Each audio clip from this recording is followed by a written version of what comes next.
नमस्कार साथियों, मैं सेठ आदर्श बहार, इलाहाबाद केंद्रीय विश्वविद्यालय। दोस्तों, आज हम महत्वपूर्ण चर्चा यह करेंगे कि सबसे पहले एग्ज़ाम पे फोकस आज हमारा एक टॉपिक रहेगा कि ये फिलॉसफी दर्शन शास्त्र विभाग के जो भी छात्र हैं उनके लिए फर्स्ट ईयर के बहुत ही महत्वपूर्ण ये वीडियो होने जा रहा है। तो सबसे पहले वो देख लें कि आखिर एग्ज़ाम में क्वेश्चन कैसे आता है, एग्ज़ाम का पैटर्न क्या होने वाला है, हमें कितना लिखना है, कितने पेज में लिखना है, कितने घंटे में लिखना है, कितने क्वेश्चन, किस टाइप के क्वेश्चन रहते हैं। मैं सीधा आज आपको पिछले साल के जो मैंने एग्ज़ाम दिया था उस प्रश्न पत्र से रूबरू करवाऊँगा। तो आप देखिए देख ही रहे होंगे, बीए पार्ट 1 का है जो कि 22-23 में हुआ था पिछले साल। सेकंड पेपर दर्शन शास्त्र था। तो मैक्सिमम मार्क्स 75 होते हैं, टाइम 3 आवर होता है। सबसे पहले आप इसको देख लें। फिर इसके बाद अगर आपको फिलॉसफी का नोट्स चाहिए, यदि आप चाहते हैं कि अभी तक आपने नोट्स नहीं बनाया हुआ है, तो मैं डिस्क्राइब करके यानी कि उसको एक्सप्लेन करके अपने नोट्स से जो भी इम्पोर्टेंट क्वेश्चन आते हैं एग्ज़ाम में परंपरागत तरीके से, या जो आने की ज़्यादा संभावना बनती है, मैं उसको गेस करके आपको मैं लिखवा सकता हूँ नोट्स। इसी चैनल के माध्यम से आपको नोट्स प्रोवाइड्स करा देंगे। आप बताएं कि यदि आपको नोट्स चाहिए, मैं आपको सेंड भी कर सकता हूँ, मैं डिस्क्राइब भी कर सकता हूँ। मैं आपके लिए सदैव तैयार हूँ, आप जैसा चाहें। तो सबसे पहले देखें कि क्वेश्चन कैसे आते हैं। तो यहाँ देखिए note, attempt 5 question, question number 1 is compulsory. तो यानी कि जो पहला प्रश्न, 5 प्रश्नों के उत्तर देने होते हैं, जो कि पहला प्रश्न पत्र संख्या अनिवार्य होता है। खंड आ तथा बा प्रत्येक से 2-2 प्रश्न के उत्तर दीजिए। यानी कि जो पहला क्वेश्चन है, यानी कि पहला क्वेश्चन क्या था, टिप्पणी करने के लिए आता है। ये देख रहे हैं आप, किन्हीं 2 पर टिप्पणी कीजिए। तो आपको टिप्पणी करना होता है। 4 पॉइंट दिए होंगे, यानी कि 4 तथ्य दिए होंगे, 4 क्वेश्चन, किन्हीं 2 से जो आपको आसान, जो आपको ईजी लगे, जो आप कम समय में बेहतर तरीके से कर पाएँ, तो सबसे पहले आप वो करिए। ठीक। और जो खंड आ और बा है, 4-4 प्रश्न दिए रहेंगे, ये लॉन्ग टाइप, ध्यान रहे कि लॉन्ग आंसर है। तो इसको आपको 2-2 यहाँ से करना होगा। तो सबसे पहले देख लें आखिर टिप्पणी करने के लिए कैसे प्रश्न आते हैं। आखिर जब हम बुक पढ़ें, जब हम अपना नोट्स पढ़ें, तो किस चीज़ पे फोकस हो पाए, तो उसको हम आपको दिखाते हैं।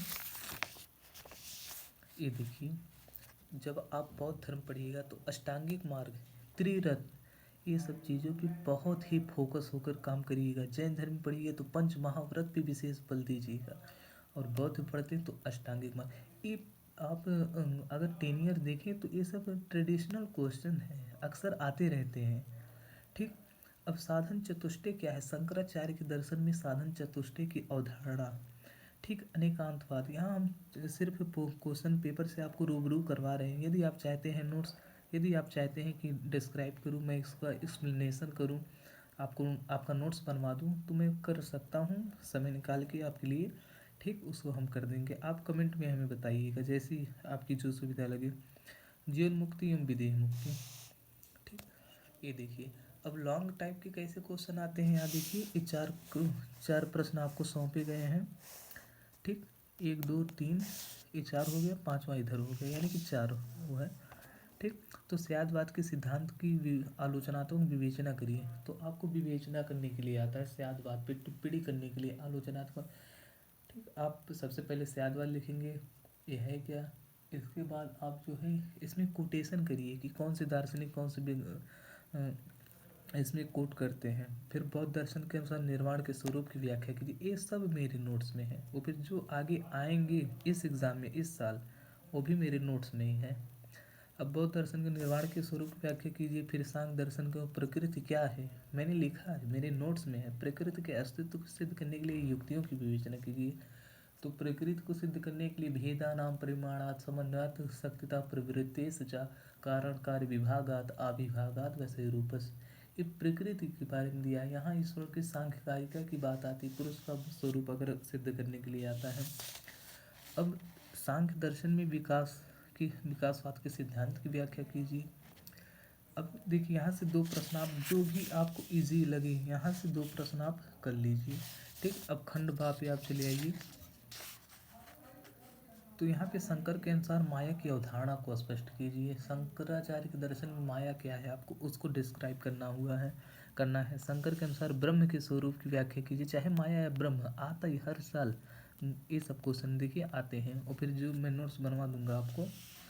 तो राम दर्शन में ईश्वर की अवधारणा का आलोचनात्मक विवेचना कीजिए, अथवा शंकर एवं रामानुचार्य के दर्शन में मोक्ष के स्वरूप की व्याख्या कीजिए। सब कुछ मेरे नोट्स में पड़ा हुआ है।